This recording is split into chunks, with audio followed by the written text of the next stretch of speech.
Ini adalah sekelompok petugas pemadam kebakaran. Bentuk badan mereka semuanya ideal. Tapi saat itu, sosok yang kurus muncul. Perlahan masuk ke sini. Namanya Brendan, seorang pecandu. Datang ke sini untuk mencari kerjaan. Salah satu dari petugas mengenalinya. Untuk mengusirnya, berbohong mengatakan sudah tidak membutuhkan orang.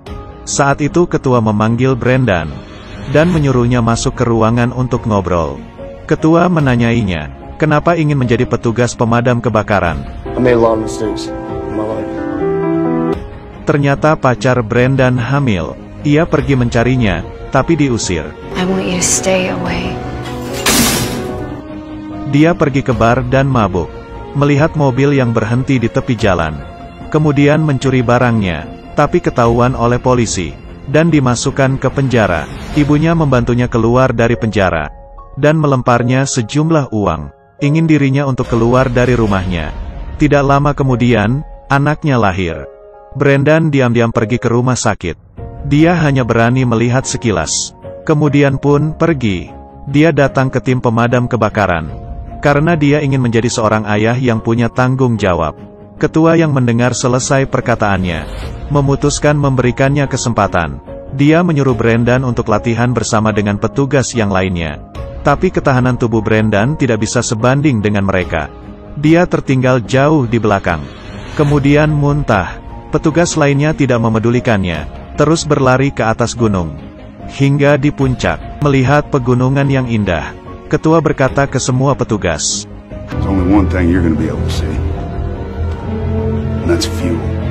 semua petugas pun turun ke bawah. Di perjalanan bertemu dengan Brendan. Dia baru berlari setengah perjalanan. Mereka juga tetap tidak memedulikannya. Masih lanjut berlari ke bawah. Beberapa jam kemudian, semua orang merasa dia tidak akan kembali lagi. Dan bersiap untuk pulang kerja. Tiba-tiba Brendan muncul. Dia masih tetap berusaha untuk berlari. Seperti sebentar lagi akan pingsan. Tapi akhirnya dia sampai juga. Ketua tertawa dan setuju untuk mempertahankan Brendan. Wakil ketua memberinya sebotol air.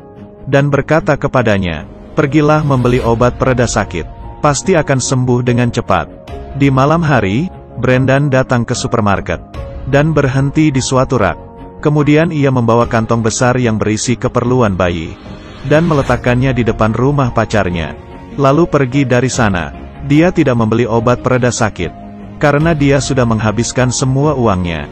Untuk keperluan anaknya. Brendan mulai latihan bersama dengan petugas lainnya. Alhasil membuat kesalahan sehingga semua petugas dihukum. Salah seorang petugas sangat marah. Dia memarahi Brendan tidak memiliki otak. Karena dia selalu tidak bisa menjawab pertanyaan dengan benar. Brendan hanya diam saja. Dan melanjutkan hukumannya. Tapi si pria tersebut terus memarahinya. Mengatakan mantan pacar Brendan tidak punya selera. Brendan pun marah dan melemparnya ke tanah. Ketua menghentikannya. Kalau dia memukulnya, ia akan dikeluarkan dari tim. Akhirnya Brendan pun melepaskannya. Dan berjalan sendiri ke tempat awal menerima hukuman. Petugas lainnya berkata ke si pria tersebut. Tiap kali selesai menjalankan misi, Brendan akan selalu membawa barang untuk anaknya. Mendengar anaknya yang menangis, dia akan berhenti. Dan diam-diam mendengarnya. Kemudian pergi. Kali ini juga sama. Brendan meletakkan barang lalu pergi. Tapi kali ini pintu terbuka. Mantan pacarnya menghampirinya sambil menggendong anaknya. Dia menyuruh Brendan untuk menggendong anaknya. Dia pun menolak, karena badannya kotor. Tapi mantan pacarnya tetap memberikan anaknya kepada Brendan. Melihat anak yang digendongnya, ia pun menangis. Kalian pernah melihat kebakaran gunung seperti ini? Gunung itu ditutupi oleh api. Penuh dengan asap kebakaran. Pesawat tidak berhentinya goyang. Brendan sedikit takut. Petugas lainnya sudah mulai muntah. Tapi ketua masih dengan muka datarnya. Rerumputan di bawah mereka. Ada seekor rusa yang sedang berlari. Berlari menjauh dari kebakaran. Dengan cepat mereka tiba di tempat kebakaran. Dia tahu sebelum api datang, harus membangun penghalang. Ketua memutuskan untuk menggunakan api melawan api. Tapi pemeriksa tidak setuju. Dia mengatakan ke ketua, dengan begini akan membuat api semakin besar. Dia sudah memiliki pengalaman selama 40 tahun lebih. Tidak ada orang yang lebih mengerti daripadanya. Ketua emosi dan memarahinya, sehingga pemeriksa yang dimarahi itu pun pergi. Ketua tanpa ragu dan langsung menyalakan api. Api masih belum cukup. Brendan kemudian melempar petasan. Dengan cepat api pun semakin besar. Percikan api mulai bertebaran di dekat petugas, menyambut api yang datang dari gunung. Di pertengahan api pun semakin kecil.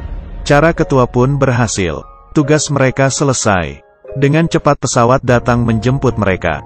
Saat itu petugas lain menyadari pengait helm Brendan lepas. Tanpa itu mereka tidak boleh naik pesawat.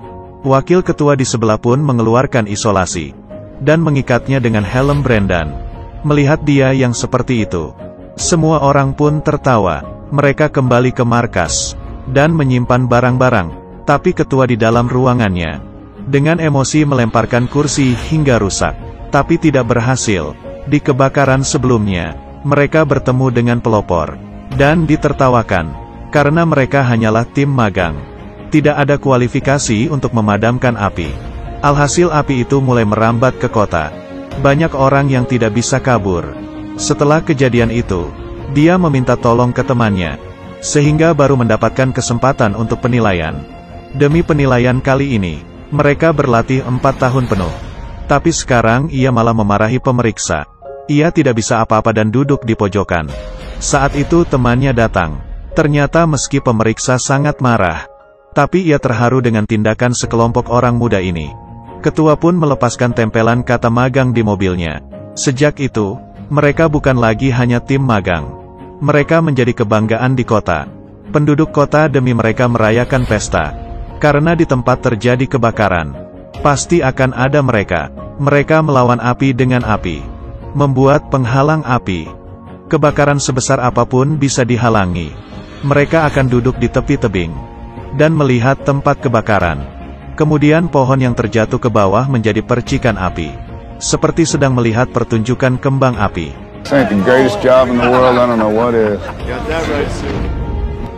Hari ini Brendan membawa sekeluarganya untuk piknik.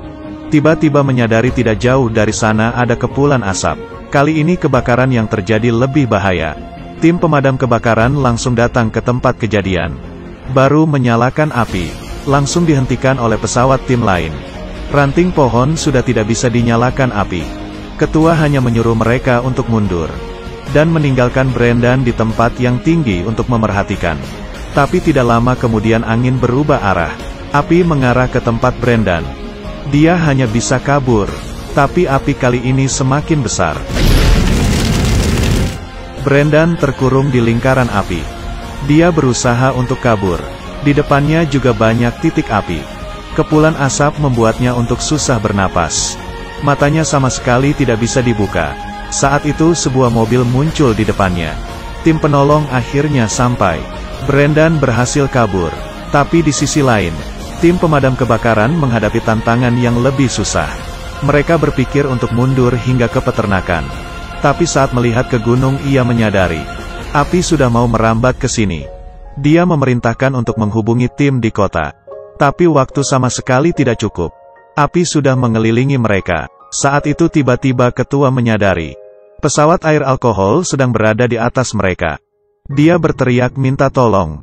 Tapi asap menghalangi pandangan pesawat. Sama sekali tidak menyadari keberadaan mereka. Mereka hanya bisa menolongi diri sendiri. Ketua menyuruh mereka untuk membuat lapisan anti api. Mereka meletakkan muka di tanah yang dingin. Hanya dengan bisa bernapas, berarti mereka memiliki kesempatan untuk hidup. Para petugas saling menyemangati, karena di rumah masih ada yang menunggu mereka pulang. Setelah api padam, tim pencari akhirnya menemukan mereka. Tapi di tempat kejadian hanya ada beberapa benda, dan 19 mayat yang sudah terbakar. Situasi menjadi buruk. Telepon dari tangan Brendan jatuh. Dia tidak berdaya dan memukul semua barang yang ada di sekitarnya. Sakit, benci dan penyesalan, semuanya bersatu di hatinya. Saat itu semua keluarga berada di aula. mengetahui hanya ada satu orang yang selamat. Inilah satu-satunya harapan mereka. Bagi mereka, penantian tiap detik adalah penderitaan. One survivor, is that true? Would you please tell me if my husband is alive or dead?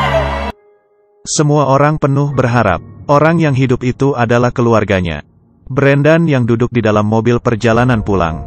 Petugas lain menyuruhnya untuk tidak perlu pergi. Tapi dia menolaknya. Dia adalah satu-satunya yang selamat. Dia tidak bisa kabur. Akhirnya mobil tiba di aula. Brendan perlahan-lahan jalan ke dalam.